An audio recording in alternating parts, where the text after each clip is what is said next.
Welcome back to a fresh episode of Missin Curfew.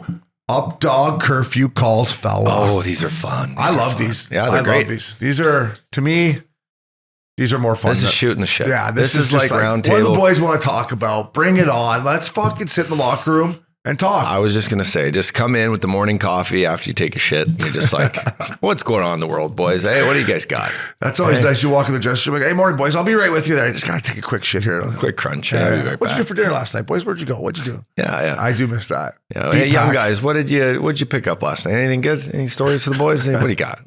Well, we had those stories right to the end, right? We weren't looking for. No, I mean, it was just, they were still coming. You know. It was nice. Yeah, you get the little lounge at your own barn, but if you're on the road, you just get to go in, the walk to the hotel, walk to the rink.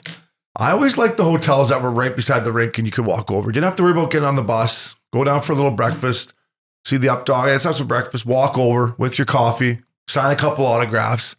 I don't know, getting on the bus, going to the rink. I just enjoyed that nice walk over in the morning. Were you ever a guy that said, I'm not going to eat at this hotel here this morning. I'm going to go walk across the street. I know a little spot, that you learned over the years. No, I always liked that. Yeah. I'd leave the hotel. I'd spend an extra 10 minutes, maybe go walk over somewhere, get the local version of breakfast on the road. I need that extra 10 minutes just to fucking probably. I always found they overcharge you at the hotel too. That's for sure. They do. You don't want to be paying $45 for pancakes and eggs or something, Yeah, I didn't eat breakfast a whole lot. I wasn't a big breakfast guy, especially before we're going to skate. Really? So yeah, I would probably wake up right to the bitter end, go down, grab a coffee, go right to the rink. Maybe have a bagel at the rink. I was a big bagel at the rink guy. You're a bagel guy. Yeah. Yeah. Just whatever. Have a bagel at the rink. I like rink. some egg whites and a little avocado and maybe blueberry pancakes. I wasn't getting up early to go to fucking breakfast. I can tell you that. All right. I can tell you fucking that. I'll tell you that. I'm talking. All right. Curfew calls. We appreciate it. Keep them coming. This is going to be great off-season content for the boys. And like me and Updog said, we love it. So Maxie, what do we got? Number one here. Curfew call, fella. Fellas, how's it going? Just checking in here. 2-part question. What kind of flex did you guys use on your stick? And what was your go-to curve? Good question. Great question. Did he say his name? Coming in from Jarrett the Jet. Jarrett the Jet. The jet ski. Listen, I'll start off. Yeah. I used a Drury curve. Okay. It was, I think you might have used one early too, Obes, but you didn't down the stretch because you turned a different paddle. But I was a notorious ever since junior. I used, it was a heel curve.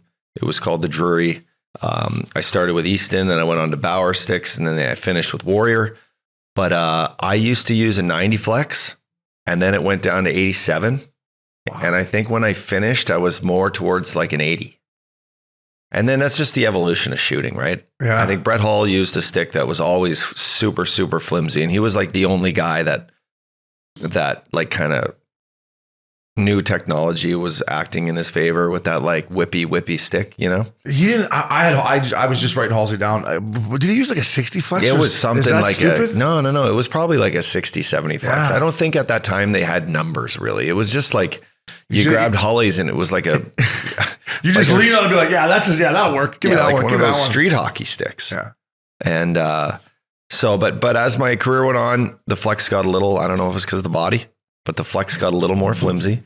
And that meant you could only use that stick for a game or a practice because she was loosey-goosey. Everything gets a little more flimsy. As you get a little older, totally. She just doesn't quite fucking stick up like she used to. Yeah, they got stuff for that now. But no, it was a good question. Great question. What kind of curve do you You're use? right. You're good you're a good teammate, buddy. You're a good teammate. I used a Drury, but as my career went on, my blade got thicker and thicker. Yeah, bigger paddle. I wanted to knock pucks down for pass. And for passing, I thought I was better. And for my flex, I used a 110. Wow. Yeah. 110 for straight cross-checking purposes. Really. I was not a big slap shot guy, but I just wanted a fucking stick. Cialis twig. Yeah. Yeah. Strong. Rock hard. So when I cross-checked you in the arm, you felt it. You didn't have to worry about breaking. Great question. Did you use the grip on your twig? Did you use I was old school, where you put the tape on the other side and you fucking give it the old that? Did you use that or did you have the actual grip? No, I never used the actual grip because it added weight. Yeah.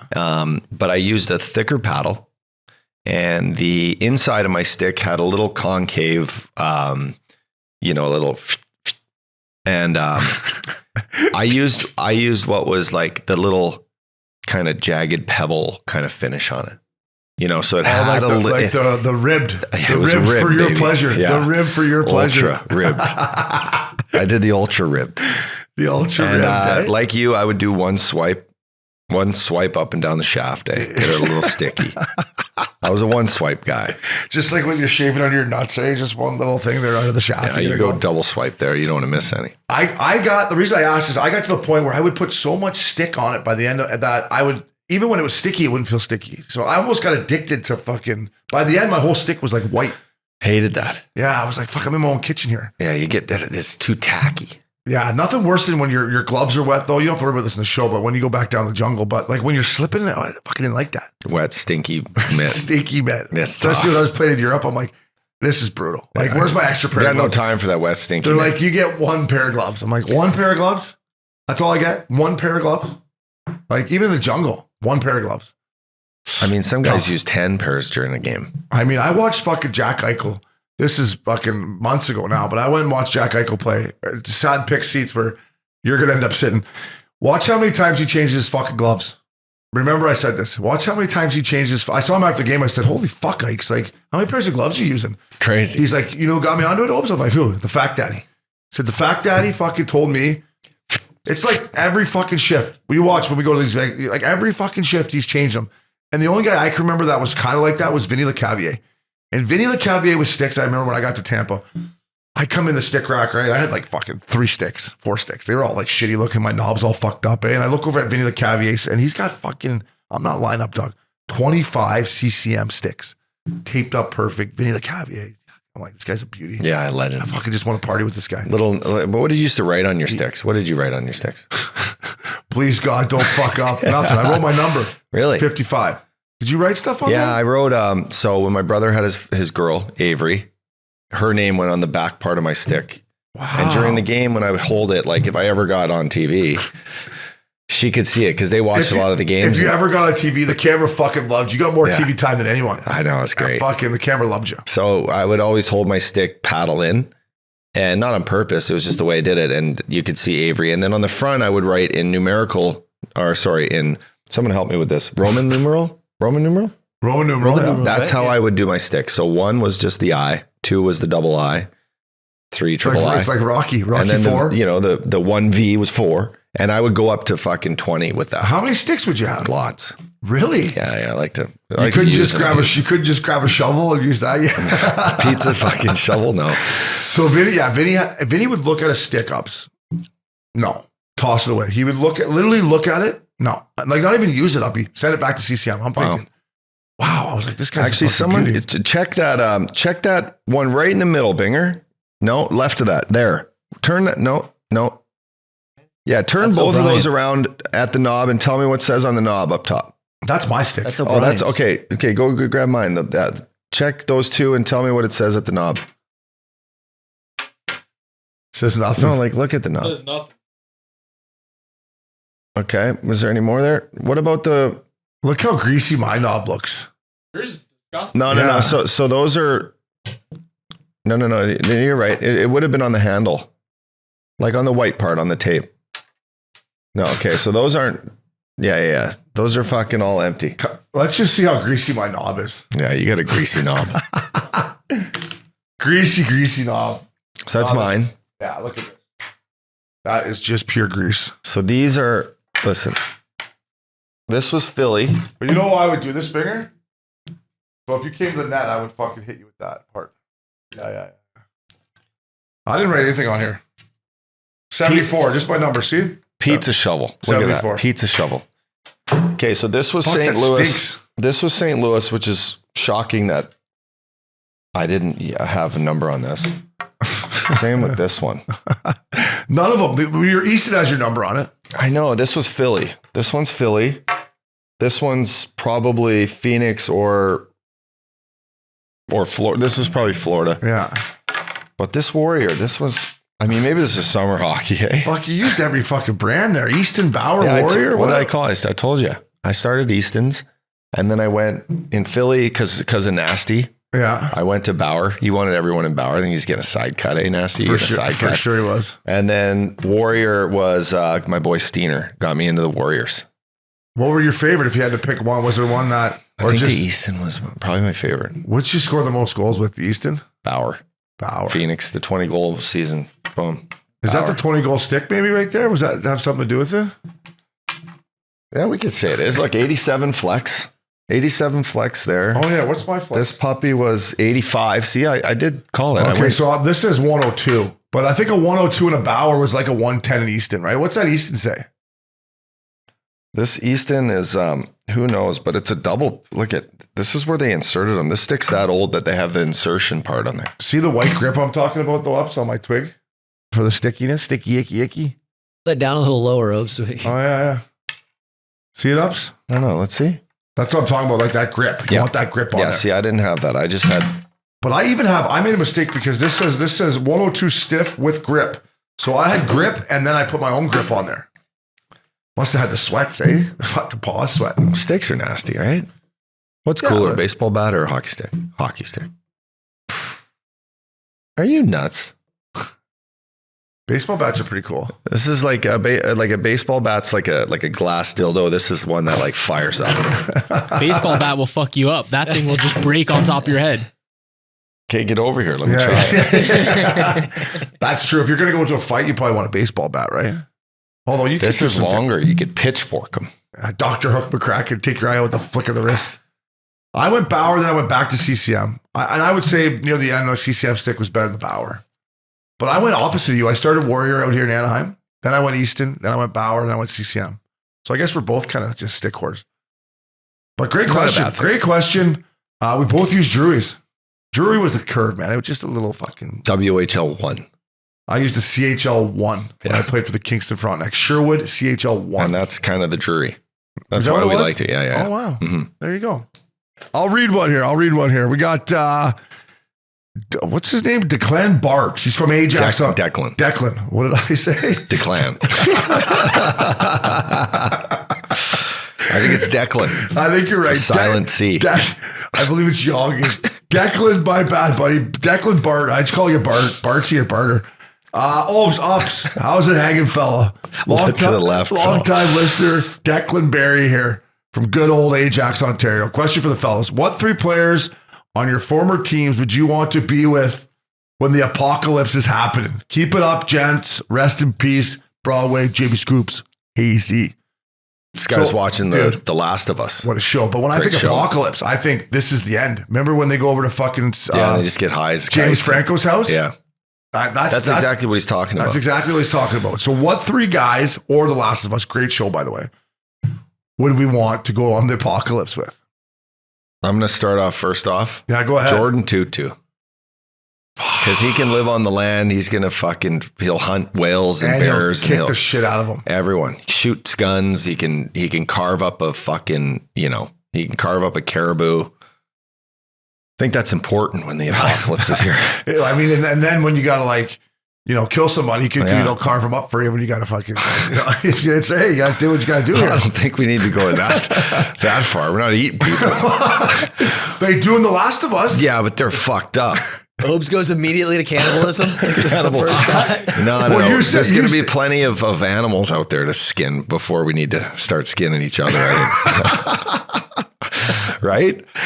I listen. I go in a different route because I don't think I'm going to last that long. I don't got much fight left in me. Right? If it's going to happen, I'm going to tip my hat. I don't want to go out and hunt the animals. So my three guys are going to be the Updog, Loops, and the Fat Daddy. You just want to go to concerts I just want to say, listen, boys, just go to festivals. The apocalypse is coming. Factor, bring over the biggest bottle of Blue Label you got. Updog, bring the fucking weed. Loops, just get over here and let's fucking get fucked up and just drink. And when it's fucking over, it's over. I don't want to go hunt dogs or fucking. I don't want to go hunt deer. Dogs. Jesus. I don't want to go hunt deer. I'm gonna stick to rabbits. I think we're gonna eat a duck. Ducks are tasty. You throw a little miso glaze on there. Jesus. Fucking dogs. I'm not killing my dog if this apocalypse comes. Ruby, I'm not going to kill you. We're going to cuddle. I guess it's safe to say I'm not ready for the apocalypse. Oh, there's the sticks. They're done. I guess I'm not ready for it. I just remember The Last of Us, that sick, the crazy bastards. That's why I jumped. Psychopaths. Psychopaths. Yeah. Well, they're like in a cult. I don't think we're going to be cool enough to not start our own cult. Okay, so let's say 10 years down You the want road. to load up with the guys who have guns. So call your boy Billy. Call Billy Quinn. Billy Quinn's the guy you gotta Live on have. a fucking mountain. Make people come up to try to get you. If they come up, hose them down. You know what? I'm just fucking going to go hang out with Billy Quinn. You're right. Totally. He's You're got right. the ranch. He's You're ready. right. So there's guys that are ready. No, but this is talking about who we played with. Bob Tuzo. I'll hang out with him. He's smart. He'll figure shit out. Right? Yeah. He's a good, like, you know, you want to hang out with him. He's a good personality. You're just fucking, you're going to need some good guys around. Well, that's why I went with the 3 guys that like getting banged up. Totally. I agree. went But with we the might boys get that- too banged up if someone tries to come and steal all our shit, like all our, you know, guns and our, that's true. Our cars and our women. They're gone with them. It would be like Danny McBride Yeah. He's like, McBride's alive. He's eating all the fucking food. I would say I'm not prepared for apocalypse. I don't know, man. Yeah. I just would be like, would you want to last that You want long? a guy that's going to invent shit too. How long Maybe would he you invents want? a fucking rocket ship to get the hell out of here. How long would you want to fight though? Like, would you guys want to fight to the end? Would you guys want to or would you just be like, listen, life's never going to be like it was. It's over. I'm fighting. No, I'd fight. You'd fight. You I like fight. Yeah. You'd fight for what? That's a great question. The fuck are you fighting for? Fucking a pair of Converse. Yeah. Give me Hey, those listen, shoes. Okay, there's no more weed. When this apocalypse happens, the weed is gone. You cannot ever smoke weed again. You No, gotta be no, I stoned. think you load up on it. What do you mean you load up You on fucking, it? Yeah, what do you save a bunch of it. You think he's gonna be first guy to the fucking madmen or people's getting the weed? They're I'm gonna beat him. gonna start growing it before it happens. No, but see, he finds a little piece of land and he gets some seeds and he grows his own batch.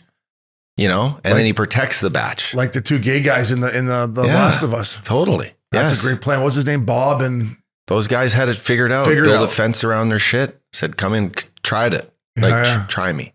You know.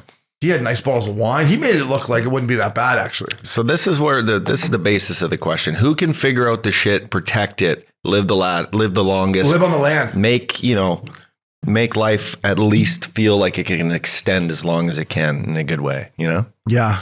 So you're gonna get some weed seeds and just fucking okay. You make it sound like all right. I might hang out with Binger then. Where are you going? Where are you going with the weed? Hawaii or Hey, something? Tim Thomas. Yeah. Tim Thomas has been ready for the apocalypse for a while now. Tim Thomas. He's out in fucking who knows where. He's got a ranch, and he's been. I mean, I think he's been calling this for a while. Yeah, but when the apocalypse happens, you're gonna be stuck where you are. So you're in Newport Beach. What are you just gonna? I mean, there's gonna be no planes flying. There's gonna be no nothing. It's gonna be chaos. You're not gonna be like, hey, let's just go fucking hang out. Yeah, but you got to think it's not just gonna, boom. Well, Okay, so what's your it's first? not gonna boom happen tonight, and by tomorrow it's all like fucking up in order. You're gonna have to get in your vehicle and fucking have a game plan. Okay, so Have listen. some guns already lined up. Have some gas. Fucking. See, I figure out. got none of that. I'm fucked. I'm done. Yeah. I got no chance. Either to you. None of. Listen, I'll tell you what. If you want to just come to California, you can take over this whole fucking state, right? The people from Texas are going to come over and mow us down. We're gonna be done. Yeah. We got no guns. We got no nothing here. We're done. I know We're Newport done. Beach. They You got. just go down to, you guys don't realize you just go across the border into Mexico and it's just going to be another Tuesday down there. Yeah, totally. Head to Tijuana. But listen, California. Newport Beach, a lot of guns. Is there? Oh yeah. I don't have a gun. A lot of You guns. get a gun? Come on, I didn't get a gun. You get a gun? What if I shot you in the face? That's a That's risk. just a chance we were willing to So take. what's your first move if the apocalypse hits? We look outside here at Hall Pass and shit's hitting the fan. What do we do? Call nap time. Get his bird and get the hell out of You here. gotta go get your kids and you got everything, right? But what do I do? I just jump in my car and just go? I think the play is to be on a boat. Like a Right? Duffy boat or No, a fucking big one. Get away from people. That's get the out play. in the So water. listen, I got a plan. So if this happens, we jump in my car, you go get your family. Yeah. You guys jump in with me. We go to the Bay Club and we jump on the Shogun, the biggest fucking boat there. And then hot wire it. The and keys get are in. out. The keys got to be in there. We find the fucking keys. Does anyone have a I gun? think we take this Missin Curfew, whatever we have in the bag, and buy a big ass boat. We'll maybe gonna need release one. We're gonna need a bigger. But I'm thinking it's time sensitive with the apocalypse. Like the show Last of Us, they jumped in their car and they were gone. Like shit hit the fan. Yeah, he grabs his daughter and he's gone. Gone. So we need to be thinking on our feet here. We don't have time to like sell our fucking gear. We gotta go. Grab a couple sticks. Let's go. We gotta go. I'll bring the hazy jersey. Yeah, no. And we're going. We're going. We're fucking, it's every, It's every podcast for himself. It's every content creator for himself. It's a great question. I had some weird answers off the get go. I'm clearly not. I'm not ready. When you got into eating people right away, I was like, "Fuck, it's going to be a tough time for you when she happens." But I think I don't know. It was just in my head from watching The Last of Us, and like that's what that sick bastard did. I was like, "Is that what you do?" If that's what I think you get in the mountains. I don't want to live that long. A lot long. of animals up there. A lot of animals. So you just say you grab your gun and you head up the mountain. Yeah. Be on top of a hill. Make people come up there. Yeah. And mow them down. Just start. So Billy Quinn's the guy. Most Texas badasses are ready for, they're ready don't for fuck around. Let's Bring go. it on. So my 3 guys I play with that came to my mind were you, Loops, and Fact Daddy, but I wasn't really thinking. I'm down to do a festival. If the last weekend of the fucking world's happening, let's go to Bonnaroo. I figured Fact Daddy bring the 6th string, right? Yeah. Oh, totally. You're gonna have some good wine. Loops, let just Loops be in there. I want to see him before. He'll be laughing right till the end. Yeah, like Loops will say something. He'll be telling some good He'll stories. say something funny, and then next thing you know, it's over. But corn dogs. I guess I wasn't fucking prepared. I had some bad answers. I had said you got to start eating people and kill dogs. I'm not that bad of a guy. No, you're not. But I would have to get Maxie to edit that. We got to clean that up a little bit. Max, got to clean that up a bit. I'm going to read one more here from Josh Blanchard. Great question, Declan. What a great question, fella. Blanche from Red Deer, the taint. Long-time listener, first-time caller. Just want to let Obi know from last Thursday's pod when he asked if we would still listen to the podcast even if you didn't talk hockey. Yes, that's what brings the locker room feel even closer to us, because the locker room isn't just for hockey, it's for jokes, laughs, and even some serious life shit. Loving the 2 episodes a week. It really helps break up the monotony of the work week. Keep your tour, what's that say? Keep tour head up? I think it means keep your head up. Oh, okay. Keep your head up and then passes tape to tape. crispy rice. That's a fucking printing error. That's a typing error by one of you fucking guys there. I think it was probably by Josh. He just sent it in. Just, I would say that's good to know, though, that they don't want to just hear about hockey. Yeah. Right? I think our rundown's the best part. Yeah, the rundowns are starting to take over the whole pod. Yeah. That's how we separate ourselves. We can talk hockey all the time. Yeah. But, well, there's so many things in the game that I gotta get. That totally piss me off that I gotta talk about. No, but I think the locker room feel is just that there's no place like the locker room. So there's no other run around or run down like the boys, eh? Yeah, no, it's good, and we talk about everything. That's what we want to do. We want to talk about all kinds of different stuff. But so it's good to know. Thanks, Josh. Max, you want to play one for the boys? I'll play one for you here. Hey boys, Josh from Alaska. Got a quick one here for you guys. So we're playing club hockey down in Montana, Great Falls, and I'm conked. I'm on the IR. My good buddy, he takes a bad hit and just straight muscle spasms from the neck and shoulders down. He can't move his shoulders, can't turn left or right, and he needs help getting undressed. And I'm helping him out, and we get him down to his jock, and I'm like, buddy, there's no easy way to do this. Just I'll bite the bullet. I'll be Ferda. So rip down his fucking jock, and fucking his goddamn horn and balls just dangling out there. I just can't help but fucking laugh. And so he's fucking hurting, laughing. His horn's fucking just bouncing up and down from him giggling. And, we fucking finally get it going and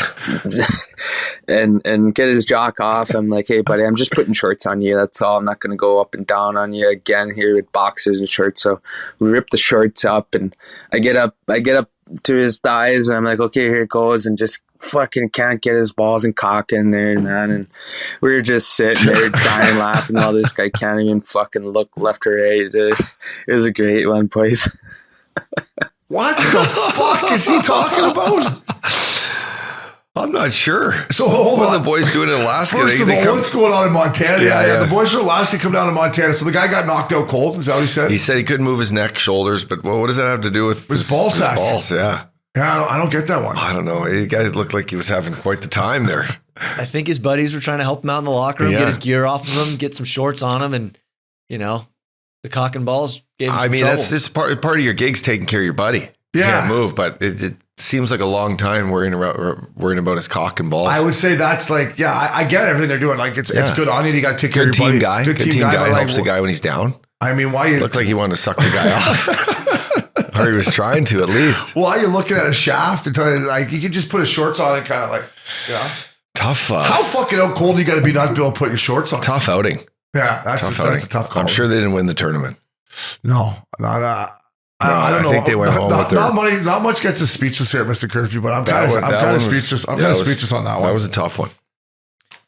Maybe next one. I don't know what to say. Read one. Peter Puck. Peter Puck. Read Peter Puck. Peter Puck. It is a DraftKings email here. Fellas, what's up? Writing from Jimmy's hometown, the dirty Dorchester. Nice. Quick question.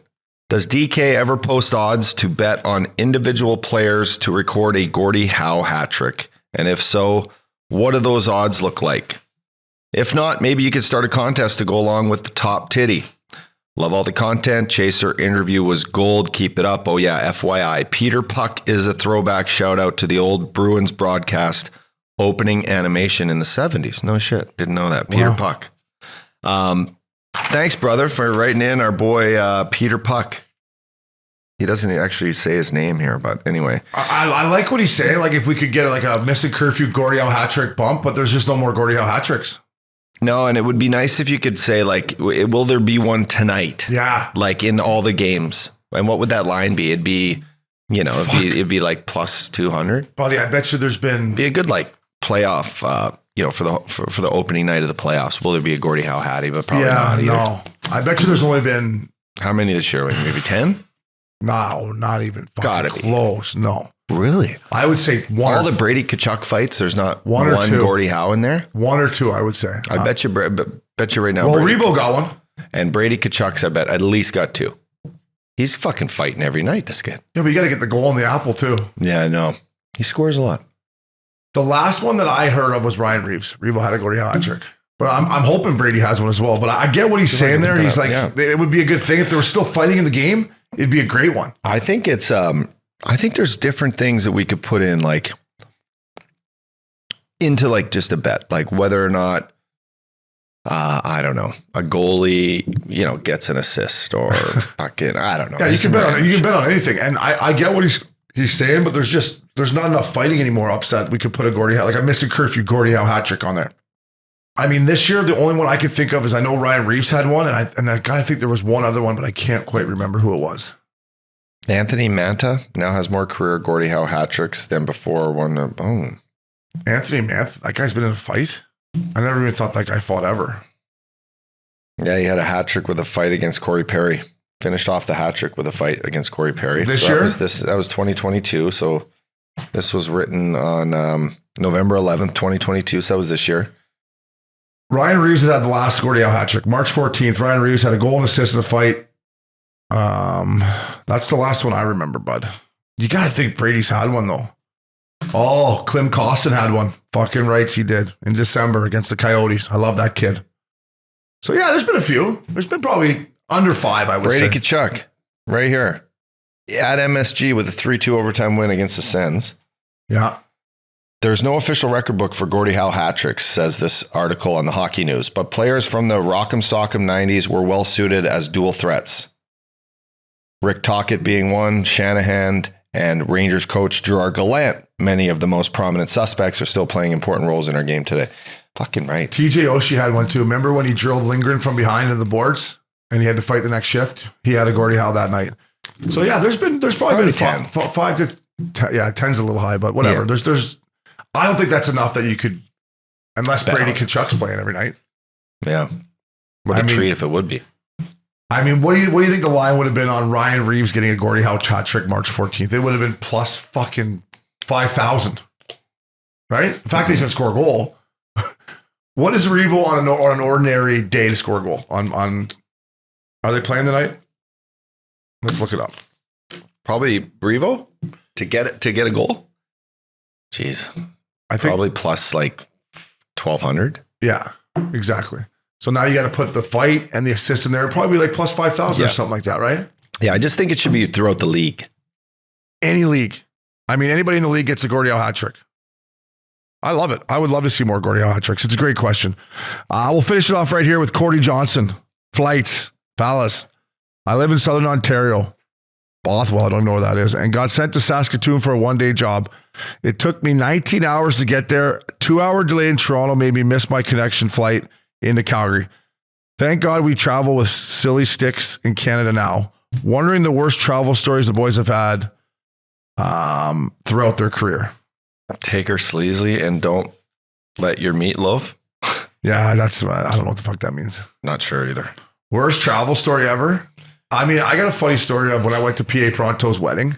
It was in Moncton, New Brunswick. I had to fly all the way from here, and we had obviously a late night. So I had an early flight, and I flew from Moncton to Montreal. So I got on that flight, and then I got on my flight from Montreal to LAX, and I got on there, and I took like a fucking Ambien or whatever, and fell asleep, and woke up thinking I was in LA, and I was still in Montreal. I sat on the runway for an hour and a half. So they woke me up. I was like, come off the gate. I'm like, fuck, I'm back. And they're like, no, you're still in Montreal. I'm like, what the fuck do you mean I'm still in Montreal?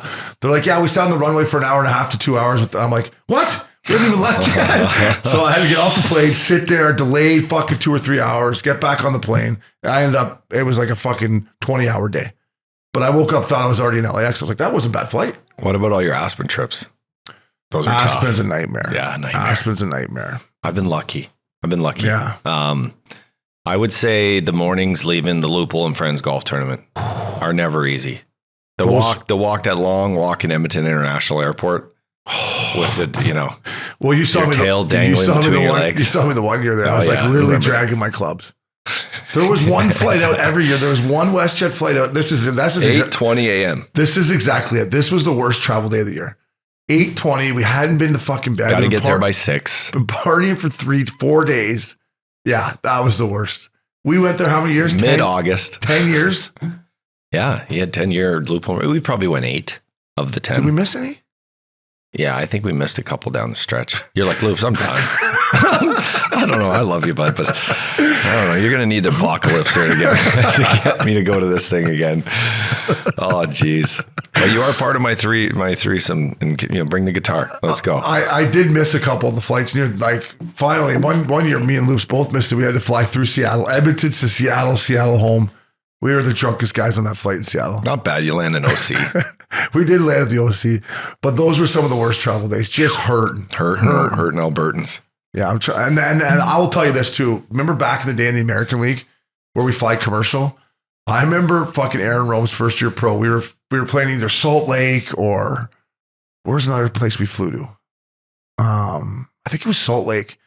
We get on this 7:15 bird. So we're up and at him at 4 and we're hammered the night before. And we're sitting in the back and Aaron Rome I think I'm in the middle seat and Romer's on the wing and he's sitting there and he's got the puke bag the whole fucking way. He's puking from the time we get on the plane to the time we get back to Cincinnati. And he just kept handing it to the stewardess. So some of those early flights in the American League, I remember getting up and not even getting up. Like you hadn't gone to bed. Like imagine how we stunk on that. The rest of the people must have thought. And we're all wearing suits. We couldn't stick out even more. So some of those days, bacon and eggers in the airport, Chicago O'Hare. Yeah, it's brutal. God, but that's what made us tough, bud. Yeah, it's true. That's why we enjoyed the NHL like we did. Yeah, because those stinky bus rides. It was terrible. Max, have you got one more call for us? Yeah, we got another call here. Good story. Ooh, curfew calls, lip boomers, fellas. How are we, boys? Hope the sun's shining down in Newport and wherever else the Up Dog's hanging his hat tonight. Got John calling from old Peter Patch, Peterborough, Ontario. Not far from Obe's old stomping grounds. I'm sure he's been once or twice. We love the show, fellas. Love that you guys let her go and have fun. Please keep it up. You can't stop a rolling rock. Fucking curfew calls. All right. Can you guys run a quick little snake draft, like against each other of old buddies from the National that you'd want to, be out with for a wild night or a crazy weekend trip away? We're talking like back in the day, no crazy 2023 hangovers, no Lifeforce helping you out, boys making bananas. Who are you pulling out of the woodworks? Who are you doing damage with? Who's getting wild? What's on deck? No picking each other and no repeats. I know it's kind of whack, but it'd be way too easy if you guys just picked each other in loops. Thanks, fellas. Funniest pod. Keep her going. R.I.P. Scoopsy. Who are our running mates? Yeah, who back in the day? That we can't pick each other. Yeah. I got a guy, PA Pronto. PA Pronto, he's divorced now. I could say he was fucking the first year he came to Denver, he was just by himself and fucking wow. I mean, I still think it's why I got traded. I mean, we were just idiots. It was just complete gong show city. So PA, one that people won't know, this guy by the name of Alex Bolduc, who always was a kind of an up and down fringe guy in Vancouver. Yeah. Duker would come up and we'd have an unbelievable time together in Vancouver. So Alex Bolduc was another guy I like to mix it with.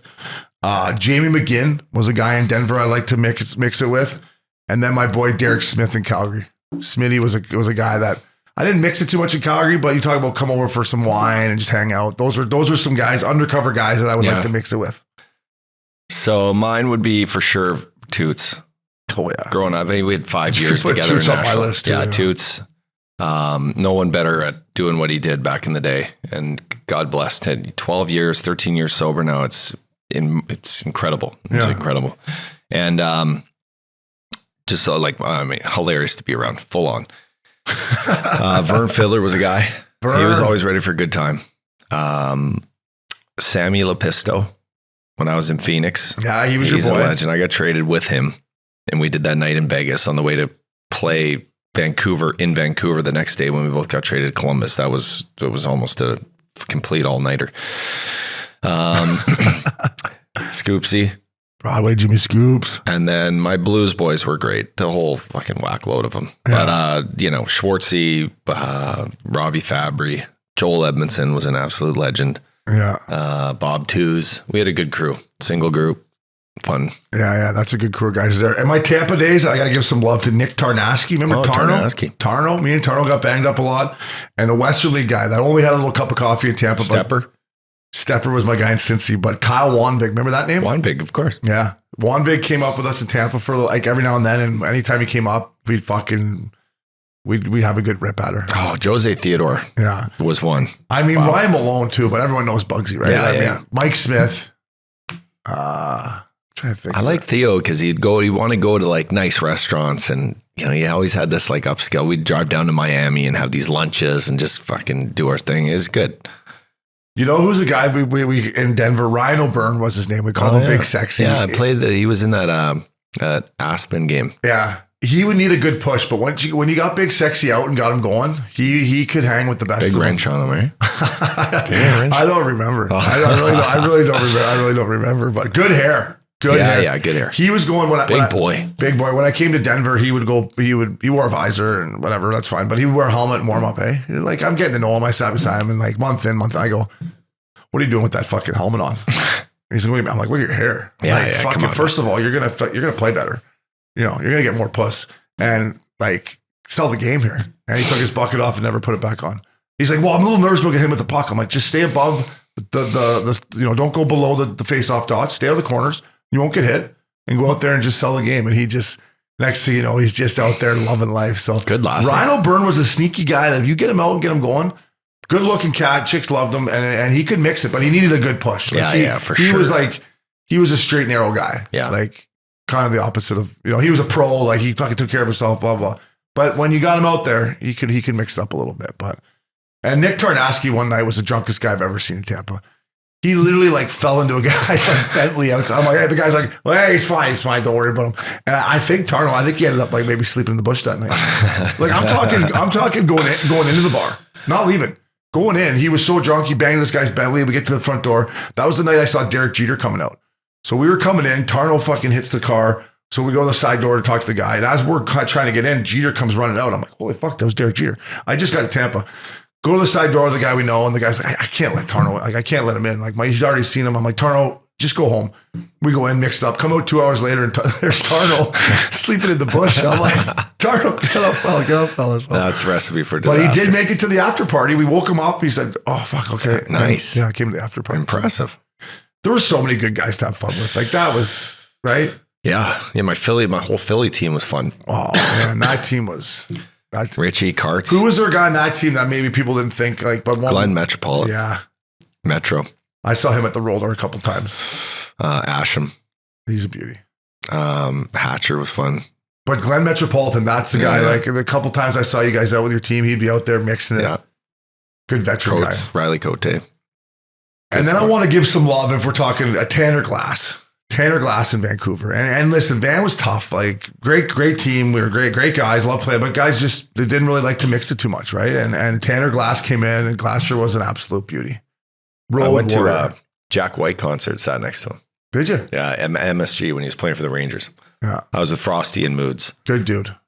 Yeah, and Michael Douglas was in front of us, and so was Chris Rock. It was cool. And then Glass and his wife sat. How did Michael Douglas's hair look?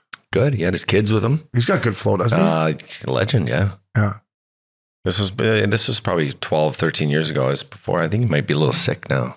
Yeah, he got he's a little older now. He got from. He was a legend. He got it from eating box. Yeah. Tough. Got to be careful what box you're eating out there, Binger. Careful, bud. It'll get you. So we've got a long one here, but interested to hear your take on this fella's story. Joel Geddes from Junior B trade is the subject. Fellas, got a classic story from my time in Junior B in beautiful British Columbia. Was home for Christmas and having some beers with some buddies. After a few pops, we thought it'd be a great idea to prank call this fourth liner on our team. We had a buddy call this guy pretending to be a GM from another league saying he was acquired in a trade. We went as far as to call back pretending to be from a local radio station and interviewed the kid, asking the most ridiculous questions. The kid bit the bait and believed it all. We ended up going in to grab his gear the next week, and his current coach GM asked him what he was doing, and he told him he was traded. The coach was an absolute dunce and didn't even question it and called the team he said he was being traded to. The other team was just as confused and obviously had no idea what was going on. 2 days later, we hear the kid actually ended up getting traded to that team for nothing in return. He was a local kid on his on his original team, and his brother was playing for the Penguins AHL team, so the name was very recognizable.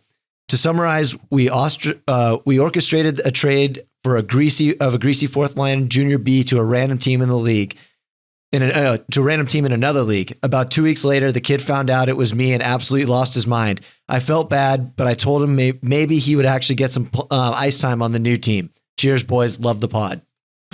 So he traded his buddy? Traded just a greasy fourth liner for on nothing? the squad. For nothing. For nothing. He made it up, and then it ended up happening. He was pranking the kid, and the kid actually took it that far that he was, he actually packed his gear up and left. And the other team was like, what the fuck are you doing showing up hey, here? fuckhead, you're not on this team? Yeah, basically. But then they traded for him anyway. For nothing. And then, the kid felt like he was doing this, greasy fourth liner a favor and said, this might be the best thing to happen for you. Wow. New Rolodex. So we got him new traded. Ice time. New trade. Fresh bullpen. These guys should be thanking him. He should be thanking him. Yeah. Maybe he's a greasy third liner. When you got traded, were you excited for the opportunity to have a new bullpen, or were you upset with the bullpen you're leaving behind? Because I know it didn't take you very long to stack the bullpen, but I'm just saying, like, was there a part of you like that was a bonus to the situation? Yeah. And going from Philly to Phoenix, I'm thinking this is a great opportunity. But bullpen's going to be a lot better. Going from Florida to, where did I get traded? You went to Columbus. Nashville to Philly was a tough one, right? First time I've ever been traded. Yeah. So 23 years old, doesn't, watch guys get traded before, but never ever thought you'd be the one. Yeah. So that was like, was your bullpen locked and loaded in Nashville? Didn't you have a girlfriend in Nashville? I did, a little bit part-time. Part-time girl. I was young. What do you expect? If anyone's having a full-time girlfriend, it's like you're out of your mind. I know. Listen, part-time. I had a girlfriend in Tampa, and I remember Brad Richards said to me, he said, how old are you? I said, I'm 24, 23. You got a girlfriend living with you, eh? Tell me how that works out. I was like, oh, fuck. Probably right. And then eventually I was like, and it was nothing. Well, she was a sweetheart, but no, yeah. I had to abort the situation. I'm like, what am I doing? Yeah, and it's not, you're not like... Part-time girlfriend. You're not promising anything. No. You're hanging out. She knew what she was getting herself into, right? You're just hanging out. It's nothing. It's like, on Sunday nights and whatever, maybe catch up on, shows and shit. Yeah. Would you take her out in Nashville? Like let's say. Yeah, we were hanging out. Okay, yeah, but let's say big win, you and Toots go on the tin roof. Is she meeting you there? No. No. Maybe after the loss. No, not after a win. No. I mean, call me crazy, but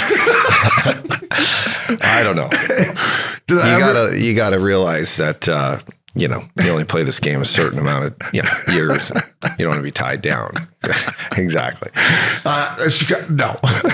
Did I tell the story when you're young? When we finally broke up in Tampa, and kudos to her, she moved all her shit out when I was at the rink.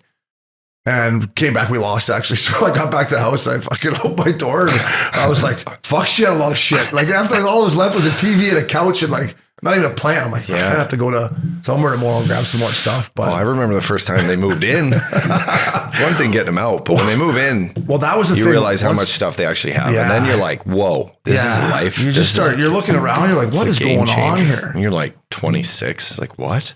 Did I sign up for this? Where did I sign up for this? You're like, I just want to play hockey and go to Bonnaroo. What happened here? Yeah, like, does this mean we got to hang out after wins? Yeah, like obviously not, but I'm talking about like, so both of us at younger ages lived with girls, right? You lived with your ex for a little bit and I lived with my. How young was young? Well, 27. I was probably 24. You were. No, I never lived with, my first girlfriend I lived with I was probably 27, 28. Really? Yeah. That old, eh? Oh yeah. No, swear 20, to God. Really? Mm-hmm. But anyways, you think it was my second year in Philly, 27. Do you think that gave you a taste of like what it was like to live with a girl at that particular moment? You're like, wow, I'm not quite ready. Because for me, I was like, the girl I was dating at the time, she was a sweetheart. I just was like, wow, that's a lot. Like all of a sudden it's like, she's living with you. There's no going back. There's no turning around. It's like, holy shit. I don't think at 27, anyone should be living with anybody. Maybe your best buddy. Bangor sleeping on the couch or something. There's no need, live your life a bit. That's what I'm saying. Live your life. It made you realize that you weren't ready to have kids till you're 38 or whatever, right? Like you had a good run is what I'm saying. Like, do you think you just want to be a little more selfish? Yeah. Worry about the career. You used to say about, you used to use life experiences. You used to use the word to me. You used to say, I just like my freedom. You used to say that to me quite often in the summer times. When we were probably chirping loops about having a girlfriend, we'd be like, how does he have a girlfriend? Why does he have a girlfriend? And I'd be like, right? You're like, doesn't he want his freedom, Oops? Doesn't he want his freedom? Freedom. That always stuck with me when I was like, Oops, he's right. Fuck, you can't put a price on freedom. And I think that's why free time, freedom, free balling, farting in your bed. All the little things you take for granted, Oh, you're a beauty, buddy. The curfew calls, that's why I love them. They just turn into me and you shooting the shit. So Maxie, Banger, thank you guys. That was curfew calls, fella.